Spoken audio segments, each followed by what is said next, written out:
নমস্কার, কেমন আছেন সবাই? আমার নতুন একটি ব্লগে আপনাদের সবাইকে অনেক অনেক স্বাগত জানাই। এই দিনটার জন্য কবে থেকে একটু একটু করে সবাই রেডি হচ্ছি, আর ফাইনালি সেই দিনটা চলেও এসছে। আজকে বনুর জীবনের সবথেকে স্পেশাল একটা দিন, তাই সবাই ওই ভোরবেলা উঠে গেছি বনুকে অধিবাস দেওয়ার জন্য। আর অধিবাসের আগে কয়েকটা ওই শ্রী আচার করতে হয়, মানে ওই কয়েকটা নিয়মকানুন।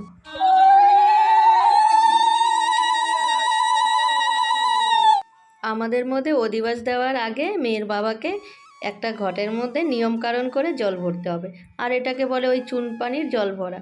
এটার মধ্যে নতুন জামাইয়ের আংটিটা রাখা হবে জলের মধ্যে, আর নতুন জামাই যখন বিয়েতে বসবে তখন ওই আঙ্গুল দিয়ে আংটিটা তুলতে হবে।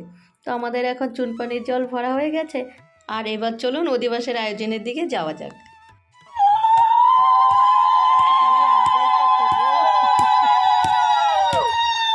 পাঁচজনে ধরে এবার হলুদটাকে একটু থেতোমেতো করে নিয়েছে, আর এখন জেঠি ভালো করে হলুদটা একদম বেটে নিচ্ছে, আর সবাই গীত গাচ্ছে, পিসিরা জেঠিরা। আর তার মাঝে ঠাম্মাকে আজ বড় মনে পড়ছে। ঠাম্মা থাকলে এত গীত গাইতো, যে হলুদের কীভাবে জন্ম, ঘিলার কীভাবে জন্ম, হলুদ কীভাবে বাড়তে হয়, মানে নানান ধরনের গীত জানতো। গীত মানে কি ওই গানের মতো বলতো, আর শুনতে বেশ ভালো লাগতো। কিন্তু ঠাম্মাকে আজকে খুব সবাই মিস করছি। ঠাম্মা যেখানেই আছেন সেখান থেকেই তার নাতিনকে আশীর্বাদ করবেন, আর ঠাম্মার আশীর্বাদ তো সবসময় আমাদের সাথে আছেন। তো এদিকে বিয়ের কনের হাতে আরশি দেওয়া হয়ে গেছে, আর একে একে এখন সবাই আশীর্বাদ করে একটু একটু করে হলুদ লাগিয়ে দিচ্ছে। এদিকে জেঠি হলুদ লাগাচ্ছে, বনু বলেছে না ফেসিয়াল করেছি, একটু একটু হলুদ লাগাতে হবে। আর জেঠিও বলছে হ্যাঁ, আগে তো কী সুন্দর সবাই বিয়ের কনেকে একদম গা ভর্তি করে হলুদ লাগাতো, আর এখন এই একটু একটু হলুদ লাগাতে হয়। কি আর করা যাবে, যখনকার যেই সময়। তো এইদিকে এই সবাই মিলে একটু একটু করে হলুদ লাগাচ্ছে নিয়ম করে। আর বুনু বলছে তুই তো আমাকে আশীর্বাদ করিস না, আমার যে এত কিছু অনুষ্ঠান গেলে তুই তো আমাকে আশীর্বাদ করলি না। আর আমার না নিজেকে মনে হয় কি আমি কি আশীর্বাদ করব, আমি নিজেই তো ছোট, মানে মনটা যেন বড় হতেই চায় না। বনুকে অধিবাস দিয়ে গোল মিটিং হয়ে সবাই মিলে বসেছি উঠোনে। আর আমার এইটুকু জীবনে আজকে প্রথম এত সকাল সকাল ঘুম থেকে উঠলাম, আর সকালবেলা উঠলে কিন্তু বেশ ভালোও লাগে। কি সুন্দর একদম ঠান্ডা ঠান্ডা ওয়েদার, আর এত ভালো লাগছিল।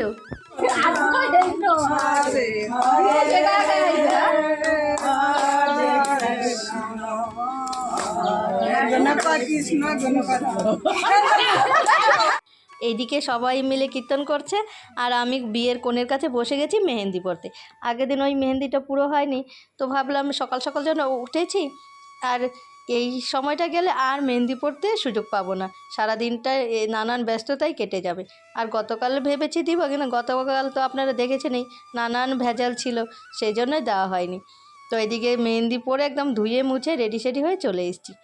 আর ওই তোজোকেও রেডি করে দিয়েছে, কিন্তু তার নাগাল আপনারা পাবেন কোথায়, সে তো তার বন্ধুবান্ধব পেয়ে, দাদা ভাই সবাইকে পেয়ে একদম ব্যস্ত। সাথে দুই ভাগ্নি দুই বৌদি, মানে আমার দল বল নিয়ে চলে এসেছি ওই বাজনাবরণ করতে। বাজনাবরণে ওই পাঁচজন, বাজনাবরণ কি বিয়ের যে কোনো কাজেই, এই কাজে 5 জন 3 জন বা 7 জন, মানে আপনার ওই লোক বোঝে জনসংখ্যা নিতে হবে আর কি। তো আমরা এখন বাজনাটা বরণ করে নিই, চলুন।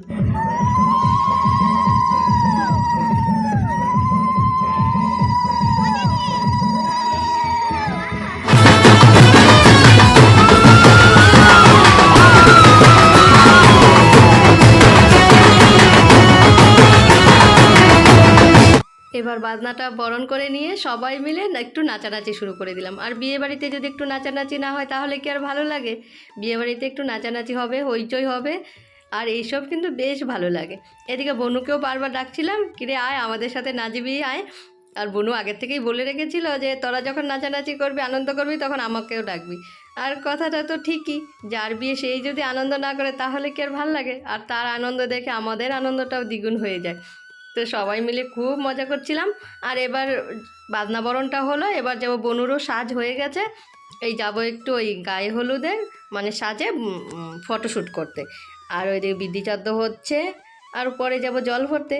তাহলে চলুন এবার ভিডিওটাও এখানে শেষ করছি। ভিডিওটা যদি আপনাদের কাছে ভালো লেগে থাকে তাহলে অবশ্যই লাইক, কমেন্ট, শেয়ার, আর যারা আমার চ্যানেল নতুন বন্ধু তারা অবশ্যই আমার চ্যানেলকে সাবস্ক্রাইব করে নেবেন।